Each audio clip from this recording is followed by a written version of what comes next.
كشف مصدر مسؤول داخل النادي الإسماعيلي عن مؤشرات إيجابية قريبة في نادي الإسماعيلي مع تحركات جارية لحسم ملف الاستثمار الذي أثر على الأوضاع المالية والفنية للنادي الإسماعيلي خلال الفترة الماضية.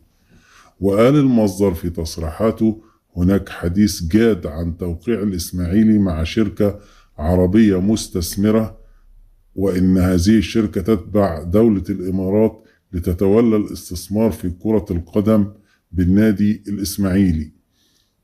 وأشار المصدر إلى أن الاتفاق قد يتم خلال ساعات قليلة، ما سيساعد على حل أزمات الغرامات والمستحقات المالية ومشكلات إيقاف القيد، ويفتح الطريق أمام مرحلة جديدة لإعادة بناء فريق الإسماعيلي وضمان استقراره.